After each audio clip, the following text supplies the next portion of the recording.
सुबह पूरी तरह पेट साफ नहीं हो पाया तो लग गया ना पूरे दिन पर ताला। इसलिए सॉफ्टवैक 100% नेचुरल एक्टिव से बना क्लिनिकली प्रूवन फॉर्मूला जो दे पेट को साफ होने का पूरा सेटिस्फैक्शन। सॉफ्टवैक, रहो हल्के, जियो खुल के। कोरोना वायरस पर इस वक्त पूरी दुनिया सिर्फ दो चीजें चाहती है। एक ये कि कोरोना के खिलाफ वैक्सीन जल्द से जल्द मार्केट में उपलब्ध हो, और दूसरी ये कि या तो कोरोना वायरस के खिलाफ अगर वैक्सीन अभी नहीं बन पा रही है तो कोरोना वायरस खुद ब खुद जादुई तरीके से पूरी दुनिया से विदा ले ले।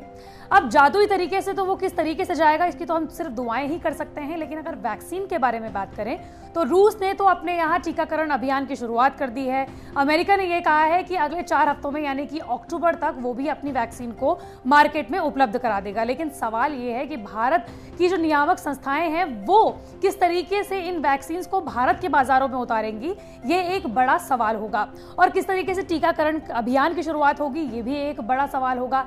लेकिन इस बीच कोरोना वायरस को लेकर अच्छी खबर आई है। जिस दुआओं की बात कर रहे थे, जिस जादुई तरीके से कोरोना वायरस के जाने की बात हम कर रहे थे, लगता है कि वो धीरे धीरे सच होने वाली है, क्योंकि कोरोना वायरस की जो आर वैल्यू है वो कम होने लगी है। जी हां, आपको बता दें कि कोरोना वायरस की जो वैल्यू थी, जो कुछ महीनों पहले तक 1.08 थी, वो अब धीरे धीरे 0.93 पर पहुंच गई है।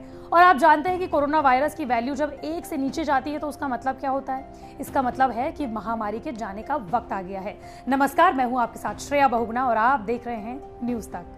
हम आपके लिए पहले भी ये खबर ला चुके हैं कि भारत के स्वास्थ्य मंत्रालय के मुताबिक भले ही भारत में हर दिन कोरोना संक्रमण के नए आंकड़े सामने आ रहे हों, नया रिकॉर्ड बना रहा हो, लेकिन इसके बावजूद भी भारत में रिकवर हो रहे पेशेंट्स की संख्या कहीं ज्यादा है। इसे इस तरह समझ सकते हैं कि भारत में अगर हर दिन 75,000 से ज्यादा कोरोना संक्रमण के मरीज सामने आ रहे हैं तो इससे रिकवर होने वाले पेशेंट्स की संख्या 94,000 के पार है। तो ऐसे में भले ही कोरोना का ग्राफ लगातार बढ़ता हुआ दिखाई दे रहा हो, लेकिन रिकवर हो रहे पेशेंट्स की संख्या की वजह से ये अब धीरे धीरे फ्लैट होने की कगार पर आ गया है। इसके अलावा चेन्नई के गणितीय विज्ञान संस्थान के मुताबिक भारत के उन राज्यों में जहां पर कोरोना संक्रमण सबसे ज्यादा है वहां पर आर वैल्यू अब धीरे धीरे 1 से नीचे आने लगी है, जिसका मतलब ये हुआ कि अब कोरोना के जाने का वक्त शायद आ गया है। लेकिन अगर आपको ये नहीं मालूम कि आर वैल्यू कोरोना की आखिर होती क्या है, किसी भी वायरस की आर वैल्यू का क्या मतलब होता है और इसके क्या मायने होते हैं, और किसी भी कोरोना वायरस के या किसी भी वायरस के आर वैल्यू के कम होने का अर्थ किस तरीके से निकाला जा सकता है, तो ये जान लीजिए।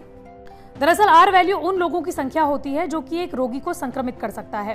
कुछ महीनों पहले तक जब कोरोना पीक पर था उस वक्त भारत में कोरोना की आर वैल्यू आंध्र प्रदेश में 1.48 थी, जिसका मतलब ये हुआ कि 100 व्यक्ति 148 लोगों को कोरोना से संक्रमित कर सकते हैं। लेकिन अब यह आंकड़ा 0.98 पर चला गया है, जिसका मतलब ये हुआ कि कोरोना से संक्रमित 100 लोग केवल 98 लोगों को ही संक्रमित कर रहे हैं।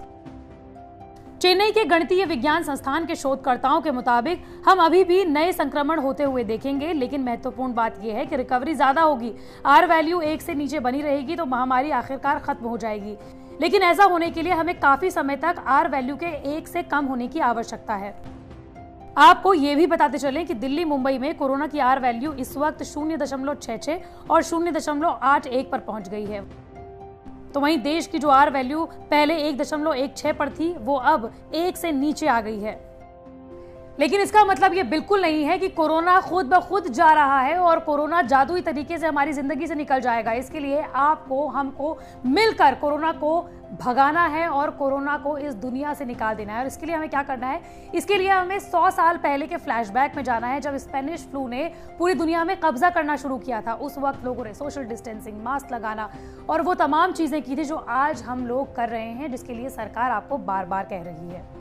इसके साथ ही हम आपको बता देते हैं कि अगर भारत में कोरोना की आर वैल्यू 1 से कम पहुंच रही है तो उसके 2 कारण हो सकते हैं। पहला ये कि लोगों के अंदर रोग प्रतिरोधक क्षमता कोरोना के खिलाफ बढ़ रही है, और दूसरा ये हो सकता है कि भारत में जिस तरीके से टेस्टिंग बढ़ी है उसके बाद से लोग और सरकार जागरूक हुई है। सरकार लगातार ट्रेसिंग कर रही है और अलग अलग नीतियां हर राज्य, हर कस्बे, हर गाँव में बना रही है। मंडे टू फ्राइडे में इसी तरह की वीडियो आप तक लाती रहूंगी। अगर आप भी किसी टॉपिक के बारे में जानना चाहते हैं तो कमेंट बॉक्स पर जरूर बताएं।